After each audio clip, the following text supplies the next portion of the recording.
Shalom, salam damai sejahtera buat kita semua. Kita berjumpa dalam tema besar membangun karakter. Dan topik kali ini tentang jangan mencaci maki. Landasan dari firman Tuhan kita ambil dari 1 Samuel pasal 2 ayat yang ketiga. Demikian firman Tuhan. Janganlah kamu selalu berkata sombong, janganlah caci maki keluar dari mulutmu. Karena Tuhan itu Allah yang maha tahu, dan oleh Dia perbuatan diuji. Jemaatnya dikasihi Tuhan, dalam kehidupan bermasyarakat sekarang ini, entah di dunia nyata maupun di dunia maya, kita sering menyaksikan peristiwa seseorang mencaci maki orang lain, atau dua orang yang saling mencaci maki, baik berupa perkataan yang merendahkan, mencela, mengejek, maupun perkataan yang menghina orang lain. Tetapi ayat firman Tuhan ini menasihatkan kita agar perkataan caci maki tidak keluar dari mulut kita. Mengapa? Pertama, karena siapapun tidak ada yang senang dicaci maki. Sekalipun orang yang kita caci maki itu telah terbukti melakukan misalnya kejahatan atau kesalahan,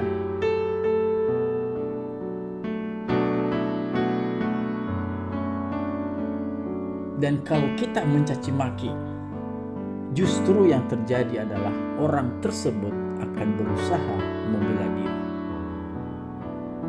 Nah, yang kedua adalah orang yang dicaci maki itu pasti akan sakit hati, dan akibatnya bisa fatal. Orang yang sakit hati ini bisa berbalik menyerang orang yang menyakiti dia. Dan ini ada terjadi kisah di dalam Alkitab, di mana satu keluarga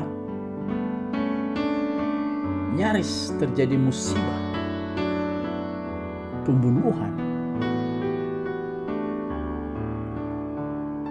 Di dalam 1 Samuel 25 ayat 2-13, kisah ini diceritakan, yaitu tentang keluarga Nabal. Ya, ada namanya bernama Nabal. Orang ini sangat kaya.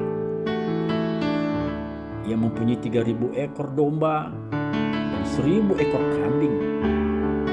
Suatu ketika ia menggunting bulu domba-dombanya, dan hal ini didengar oleh Daud. Dan Daud menyuruh 10 orang anak buahnya untuk menemui Nabal. Dan atas nama Daud, para utusan ini menjelaskan latar belakang dan maksud kedatangan mereka. Mereka mengatakan, adapun gembala-gembalamu yang ada dengan kami tidak kami ganggu, dan tidak ada sesuatu yang hilang daripada mereka.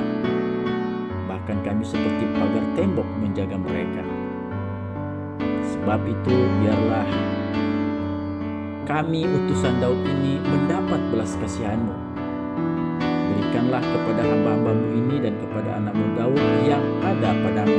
Demikianlah permintaan mereka kepada Nabal. Tetapi Nabal menjawab anak buah Daud itu dengan perkataan makian yang sangat menyakitkan hati.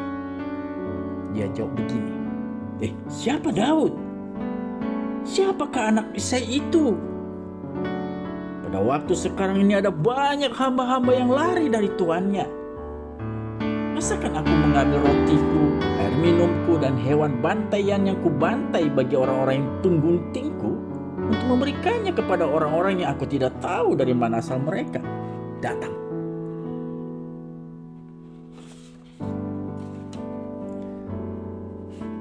Jemaat yang dikasihi Tuhan, baru saja para utusan ini kembali ke Daud dan menyampaikan jawaban Nabal yang menghina tersebut. Daud langsung naik pitam. Daud marah besar. Daud pun berkata kepada 400 anak buahnya, kamu masing-masing sandanglah pedang.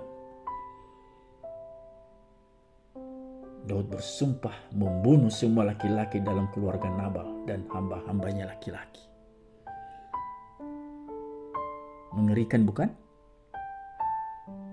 Nah, dari kisah Nabal ini kita dapat belajar mengapa Tuhan melarang kita untuk tidak mencaci maki.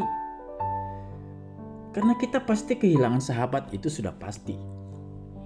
Padahal dalam kehidupan sekarang ini, sahabat itu aset yang jauh lebih penting daripada properti.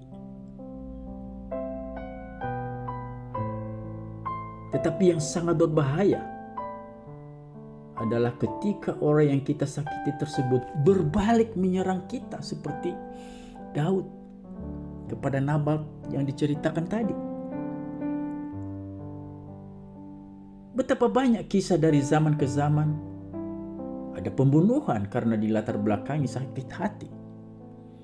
Ada hubungan antar saudara yang rusak dalam permusuhan, bahkan hingga turun-temurun karena sakit hati. Juga ada relasi antar suami istri yang rusak dan bahkan akhirnya bercerai hanya karena awalnya perkataan yang mencaci maki yang menyakitkan. Nah, oleh karena itu, ayat firman Tuhan ini sekaligus mengajak kita untuk berubah perilaku. Pertanyaannya adalah, bisakah kita berubah dari perilaku buruk tersebut? Jawabnya tentu saja ada kepastian pemulihan di dalam Kristus. Asal saja kita mau berserah diri di bawah kaki salibnya, memohon untuk dipulihkan. Salah satu contoh dalam Alkitab yang mengalami pemulihan adalah Rasul Paulus. Dia adalah seorang penjahat. Dia seorang pembunuh, pembenci orang Kristen. Tetapi oleh perjumpaan pribadi dengan Tuhan Yesus, ia dipulihkan. Ia bahkan menjadi pribadi yang penuh kasih dan belas kasihan. Dan saya mau katakan, Anda pun dapat dipulihkan.